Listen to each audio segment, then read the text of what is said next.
जय हिंद दोस्तों, मैं आशुतोष रंजन आज आप लोगों के सामने आप लोगों के लिए एक और जरूरी डेरिवेशन लेकर आ गया हूं।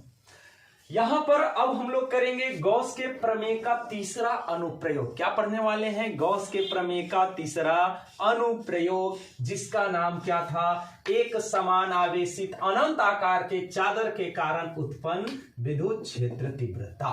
एक समान आवेशित अनंत आकार के चादर के कारण उत्पन्न विद्युत क्षेत्र तीव्रता।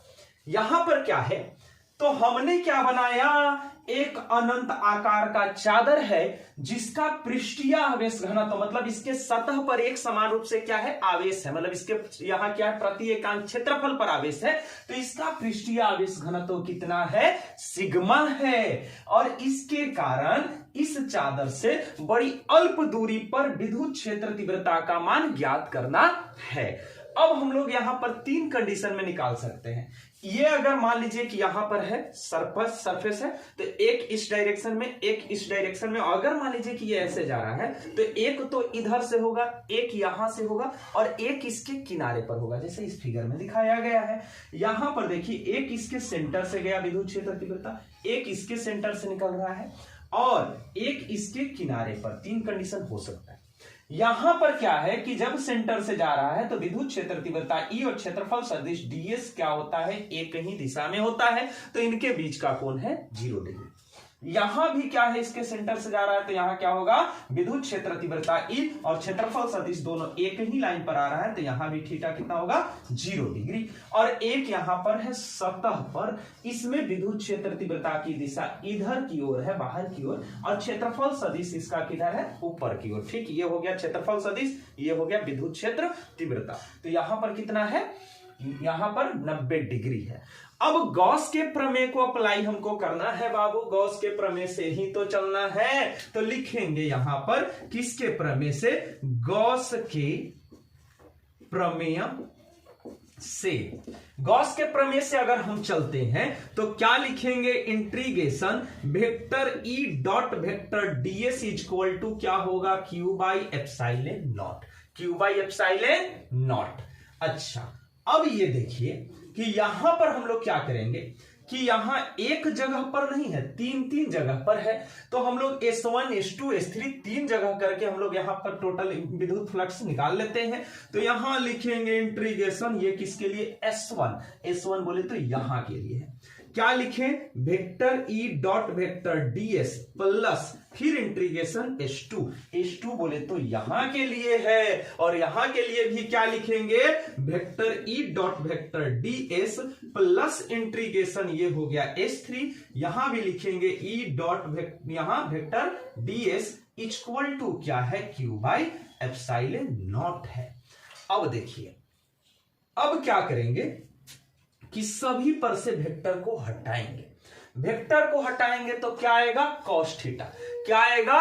कॉस थीटा आता है दो सदिशों का अदिश गुणनफल डॉट प्रोडक्ट, आपने पढ़ा होगा। जब उसको हटाया तो क्या मिल गया हमको? यहां है S1, यहां हो गया ई डीएस कॉस कितना डिग्री? S1 के लिए कितना है? 0 डिग्री है। प्लस यहां हो गया S2, ये हो गया ई डीएस कॉस कितना डिग्री? तो यहां पर S2 पर भी कितना है बाबू? 0 डिग्री है। तो यहां हमने लिख दिया 0 डिग्री। प्लस फिर क्या लिखेंगे? इंटीग्रेशन S3, यहां भी लिखेंगे ई डीएस कॉस कितना डिग्री? तो S3 पर कितना है? 90 डिग्री। दोनों एक दूसरे के क्या है? लंबवत है। और E equal to Q by epsilon naught. Cos 90 का वैल्यू कितना? 0। कहानी खत्म। कॉस 0 डिग्री का वैल्यू कितना? 1। कॉस 0 डिग्री का वैल्यू कितना? 1। तो अब क्या हो गया कि ये तो पूरा खत्म, 0 से इसको मल्टीप्लाई किए, सब 0। अब यहां क्या बच रहा है? तो यहां है आपको इंटीग्रेशन S1, यहां लिख दिए E dot DS, E dot DS plus cos 0 का वैल्यू 1 था बाबू। यहां पर क्या है? इंटीग्रेशन S2, यहां भी क्या है? E डॉट ये क्या है? डीएस इक्वल टू, अब हमको लिखना है Q बाई एप्सिलॉन नॉट। मेरा मन है हम Q नहीं लिखें, तो Q अगर नहीं लिखेंगे तो इसके जगह पर हम क्या लिखेंगे?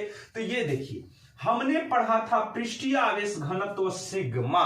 तो पृष्ठीय आवेश घनत्व सिग्मा इक्वल टू हमने क्या पढ़ा था, तो सिग्मा बराबर क्या होता है, क्यू बाई, अब एरिया, तो क्यू बाई एरिया, तो इसका एरिया कितना है बाबू, डीएस, तो ये हो गया sigma equal to Q by DS.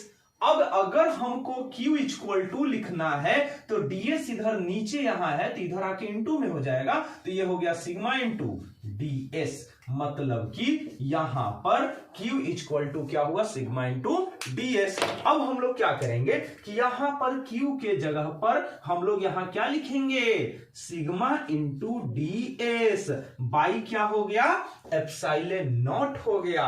अब इंटीग्रेशन किसका, ds का होगा, तो यहां से हमने कर दिया e integration ds plus e integration ds equal to sigma into ds by epsilon naught.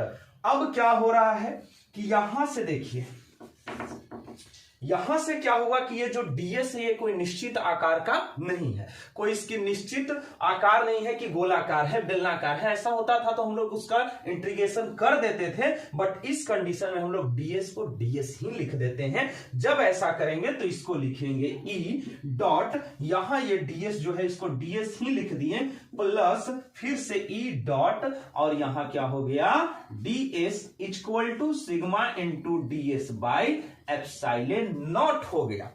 अब ये दोनों को जब आपस में आपने जोड़ा तो आपको मिल गया यहां 2, फिर क्या हो गया e और क्या हो गया ds इक्वल टू यहां क्या है, sigma into ds by epsilon naught.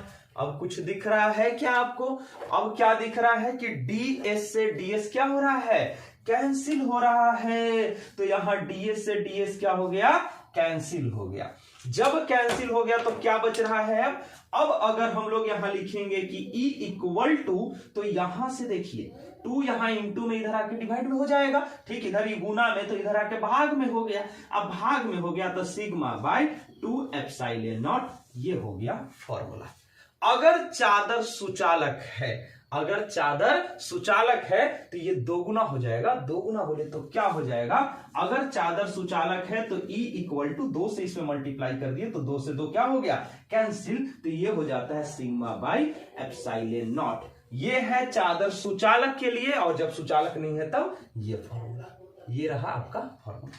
फिर से एक बार देखते हैं, गॉस के प्रमेय से हमने चला, यहां क्या लिखा, integration vector E dot vector ds equal to Q by epsilon naught, Q by epsilon naught. फिर क्या किए, S1 S2 S3 तीनों कंडीशन के लिए 3 जगह का, ये हो गया आपका S1, यहां हो गया S2 और यहां हो गया S3। अब क्या हमने किया, सब जगह थीटा के वैल्यू को पुट कर दिया। जब थीटा के वैल्यू को पुट किया तो 2 जगह 0 डिग्री और एक जगह कितना 90 डिग्री है। 0 डिग्री का वैल्यू cos 0 का वैल्यू 1, तो यहां 1 से मल्टीप्लाई की, ये दोनों तो बच गया, बट ये cos 90 डिग्री था, ये खत्म हो गया, ये 0 तो हो गया और 0 से इसको मल्टीप्लाई किए तो पूरा कितना हो गया, 0 हो गया। अब क्या है कि पृष्ठीय आवेश घनत्व sigma equal to Q by epsilon naught पढ़ा है, तो यहां पर सॉरी यहां पर क्या पढ़े हैं, सिग्मा इक्वल टू क्या पढ़े थे, क्यू बाई डीएस पढ़े थे, मतलब आवेश बटा क्षेत्रफल, पृष्ठीय आवेश घनत्व बराबर आवेश बटा क्षेत्रफल। तो यहां क्षेत्रफल इसका अगर डीएस है तो यहां sigma equal to Q by DS हो गया। अब क्या हुआ, क्यू इक्वल टू अगर लिखना है तो यहां डीएस इधर आके मल्टीप्लाई हो गया, क्रॉस मल्टीप्लाई, और क्यू इक्वल टू क्या हो गया, sigma into DS, sigma into DS. अब देखिए, अब यहां से हमने क्या कर दिया, Q के जगह पर हमने लिख दिया sigma into ds by epsilon naught. फिर क्या किया, ds को यहां इंटीग्रेशन में कर दिया। अब पता चला कि यहां तो चादर कोई निश्चित आकृति का है नहीं, तो जब निश्चित आकृति का नहीं था तो हमने यहां ds को ds ही छोड़ दिया, E dot ds plus E dot ds equal to sigma into ds by epsilon naught. अब क्या किए, इन दोनों को जब जोड़े तो क्या मिला, 2EDS, ds से ds क्या हो गया, कैंसिल, कैंसिल हुआ तो क्या मिला, 2E इक्वल टू यहां क्या हो गया, sigma by 2 epsilon not, sigma by 2 epsilon naught. अब क्या है, अगर चादर सुचालक हो, ठीक, अगर कंडक्टर है जो सीट है सो, तो यहां पर क्या हो जाएगा, E equal to sigma by epsilon naught. ये रहा आप क्या, गॉस के प्रमेय का। और तीसरा, और जरूरी है बहुत, ये सब जितना अनुप्रयोग है बहुत जरूरी है। इस साल अगर आपको मेहनत करना है, आप लोग गॉस के प्रमेय पर मेहनत कीजिए, हाइगेंस थ्योरम पर मेहनत कीजिए, साइक्लोट्रॉन पर मेहनत कीजिए। ये सब बहुत जरूरी टॉपिक है, ठीक। विद्युत क्षेत्र तीव्रता जो अक्षीय, निरक्षीय और किसी भी स्थिति है, ये सब पर कीजिए। और सारा का सारा जरूरी टॉपिक मैं एक एक टॉपिक करके लाऊंगा आप लोगों के सामने, ठीक है। चलिए एक और टॉपिक को हम लोग देख लेते हैं, इसका स्क्रीनशॉट ले लेंगे।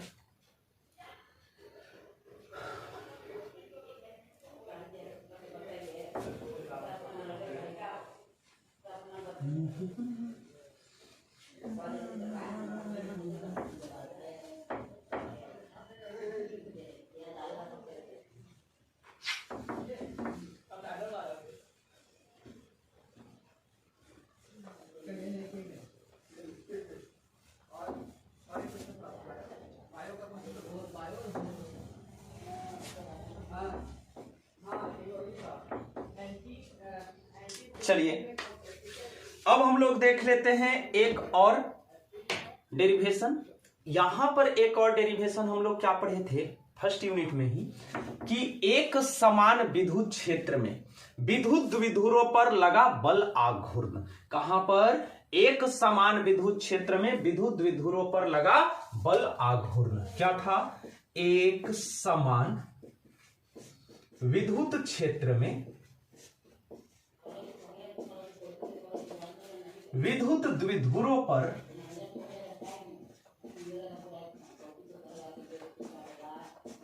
लगा बल आघूर्ण, ठीक है।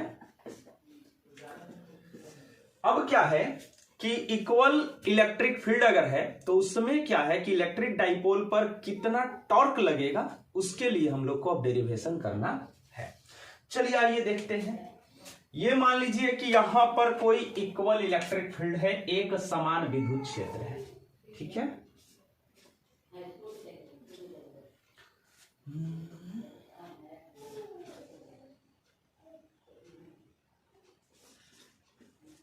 ठीक है। अब यहां पर हमने क्या कर दिया कि एक विद्युत द्विध्रुव को रख दिया।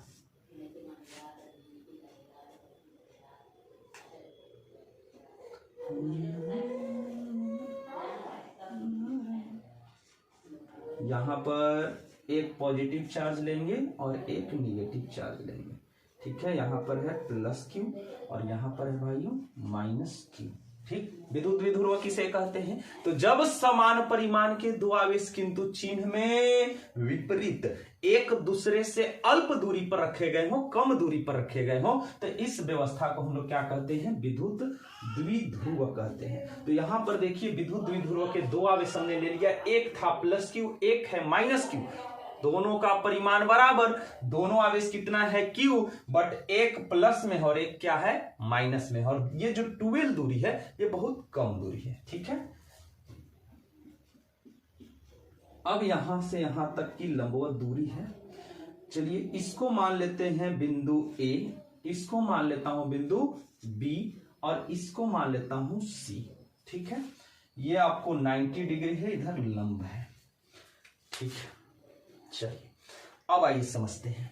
यहां पर क्या लिखते हैं कि माना कि विद्युत द्विध्रुव के दो आवेश प्लस क्यू तथा माइनस क्यू एक दूसरे से अल्प दूरी 12 पर एक समान विद्युत क्षेत्र ई में स्थित है। कितना विद्युत क्षेत्र है? ई में स्थित है, ठीक है।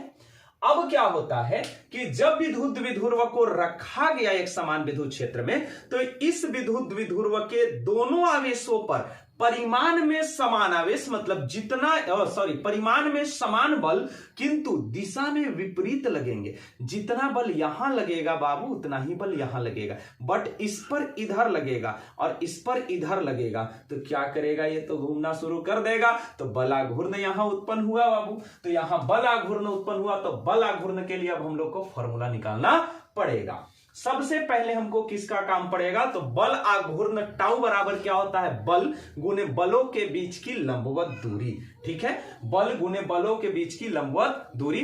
टॉर्क इक्वल टू क्या होता था, force into distance between forces. ठीक, force into perpendicular distance between forces. अब आइए यहां से देखते हैं क्या लिखेंगे। तो सबसे पहला काम हमको है बीसी को निकालना। क्या निकालना पड़ेगा हमको, परपेंडिकुलर डिस्टेंस मतलब लंबवत दूरी। तो ये बताइए कि अगर यहां का एंगल थीटा है, ये वाला 90 डिग्री है, ठीक है, तो थीटा के जस्ट सामने वाला साइड जो होगा वो क्या हो जाएगा, तो वो लंब हो जाएगा। वो क्या रहेगा बाबू, लंब, परपेंडिकुलर। और 90 डिग्री के सामने वाला जो साइड रहेगा वो क्या हो जाता है, तो वो कर्ण हो जाता है एच। जो बच गया वो क्या है, आधार डी। अब हमको क्या पता है, तो हमको एच पता है कि कितना है, 12 है। एच कितना है, 12 है। हमको निकालना क्या है मेरे भाई, तो हमें निकालना है क्या, बीसी। हमें क्या निकालना है, बीसी। और बीसी कितना है वो निकालना है, तो बीसी तो यहां पी है।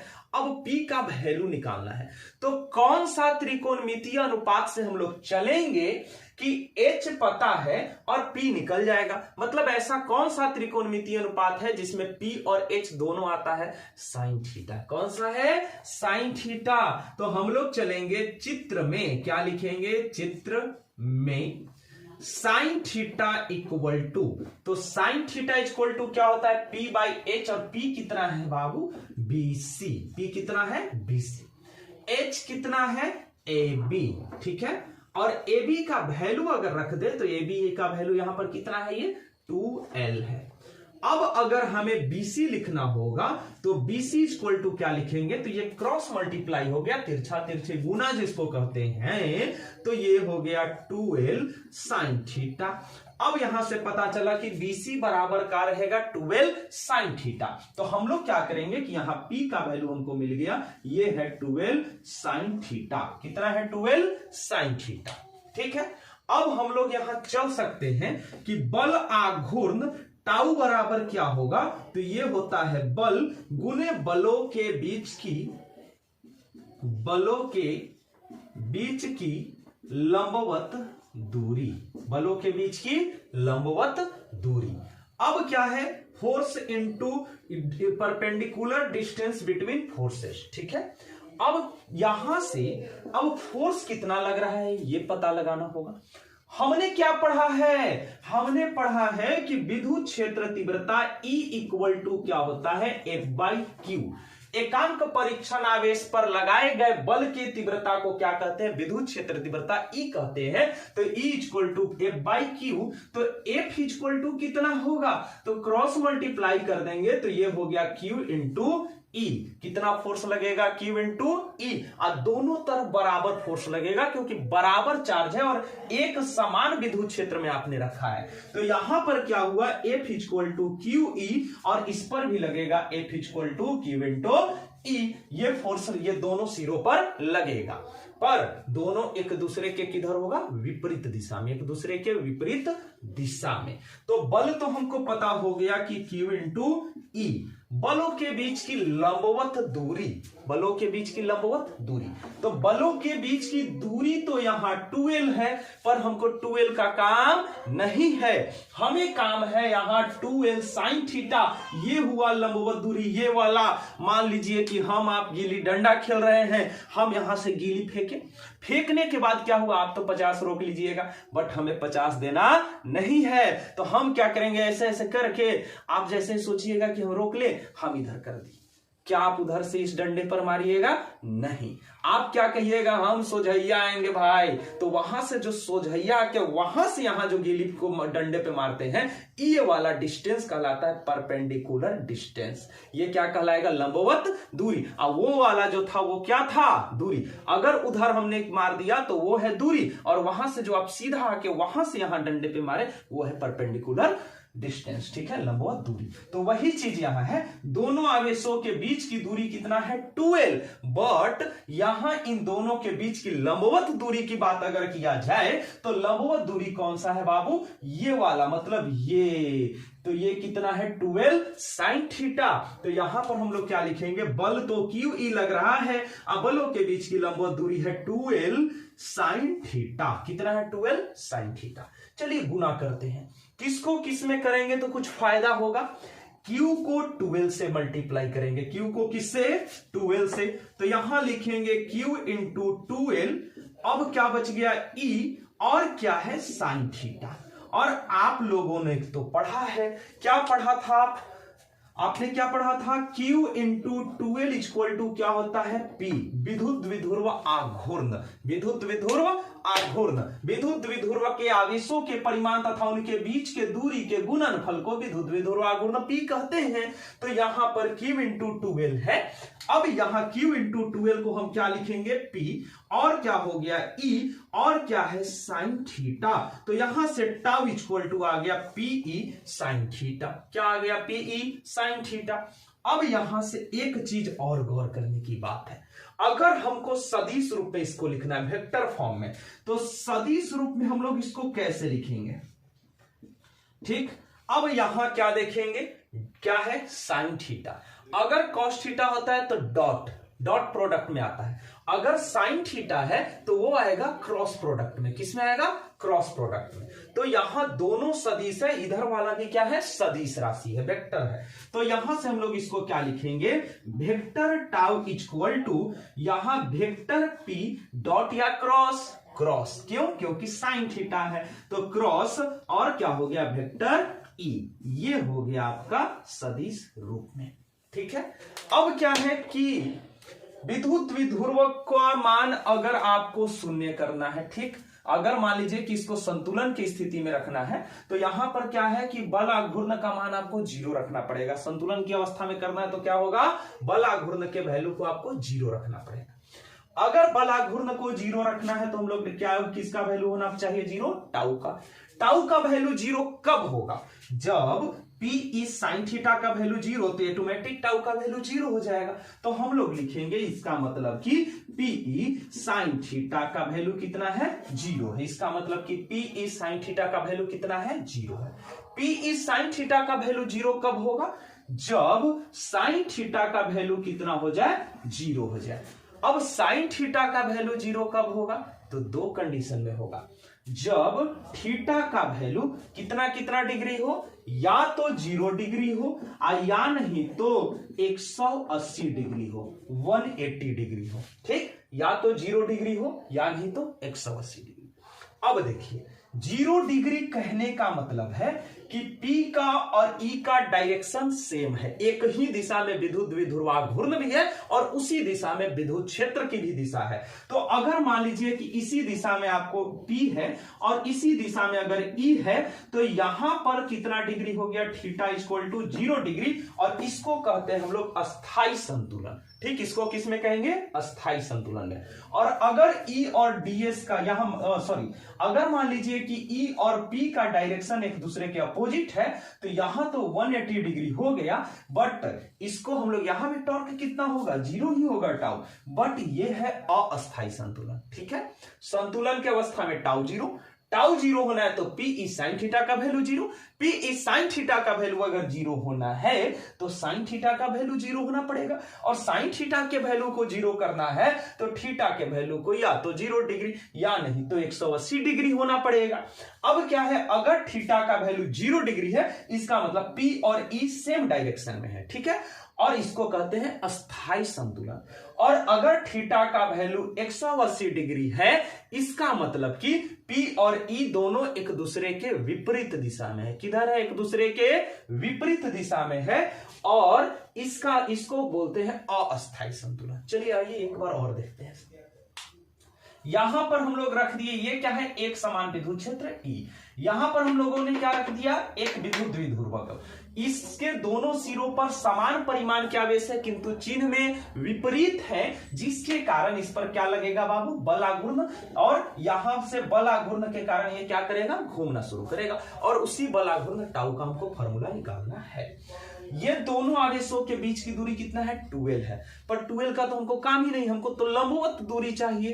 तो लंबवत दूरी यहां पर कितना है, BC है, और ये BC निकालने के लिए हम लोग कहां जाएंगे, तो साइन थीटा के पास जाएंगे, और साइन थीटा बराबर लिखेंगे, तो sine theta equal to P/H। P कितना है, BC, और H कितना है, 12। तो यहां sign theta equal to BC/12। अब यहां से BC इक्वल टू लिखना है, तो 12 इधर आके मल्टीप्लाई हो गया, क्रॉस मल्टीप्लाई हो गया, तो BC equal to 12 sine theta. Tau equal to क्या होता है, बल आघूर्ण, टाउ इक्वल टू बल गुने बलों के बीच की लंबवत दूरी, और बल कितना है, तो बल कितना लगेगा, तो यहाँ QE कैसे लगेगा, तो विद्युत क्षेत्र तीव्रता E इक्वल टू F/Q। तो यहां से F इक्वल टू कितना होगा, Q इंटू E, कितना होगा, Q इंटू E। तो यहां से क्या करेंगे, बल की जगह हम लोग लिख दिए Q इंटू E। बलों के बीच की लंबवत दूरी हमने निकाला था, कितना है, 12 साइन थीटा, तो रख दिया 12 साइन थीटा। अब क्या है कि यहां से आपको नजर आ रहा है, यहां से 12 और ये क्या आ रहा है, Q, तो Q इंटू 12 को एक साथ कर दीजिए ना, फायदा का चीज है। तो अब यहां से हमने कर दिया Q इंटू 12, और क्या हो गया, E, और क्या हो गया, साइन थीटा। अब क्या कर दिए कि tau equal to Q into 12 क्या होता है, P, विद्युत द्विध्रुव आघूर्ण P, तो Q इंटू 12 को हमने कर दिया P, फिर क्या हो गया E, और क्या हो गया, साइन थीटा। फॉर्मूला तो आ गया, टाउ इक्वल टू हो गया PE sine theta. Vector form में इसी को लिखेंगे, vector tau equal to vector P cross vector E। Cross क्यों आया, क्योंकि यहां साइन थीटा है, दो सदिशों का सदिश गुणनफल है। अब यहां से हम लोग क्या करेंगे, इसको संतुलन की अवस्था में रहने के लिए, विद्युत द्विध्रुव को संतुलन की अवस्था में होने के लिए टाउ का वैल्यू कितना होना चाहिए, 0। टाउ का वैल्यू 0 कब होगा, जब PE साइन थीटा का वैल्यू कितना हो जाए, 0। और PE साइन थीटा का वैल्यू 0 कब होगा, जब साइन थीटा का वैल्यू हो जाए 0। और जब साइन थीटा का वैल्यू 0 कब होगा, जब थीटा इक्वल टू कितना हो जाए, 0 डिग्री या 180 डिग्री, क्योंकि साइन 0 डिग्री का वैल्यू 0 और साइन 180 डिग्री का वैल्यू कितना होता है, 0।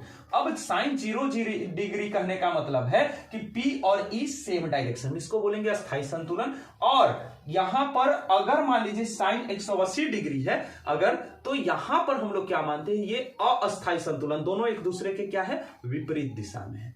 ठीक है, उम्मीद करते हैं कि समझ में आ रहा होगा, और सारा का सारा डेरिवेशन जो भी मैं कर रहा हूं सब जरूरी ही है, सब एग्जाम में आते रहता है।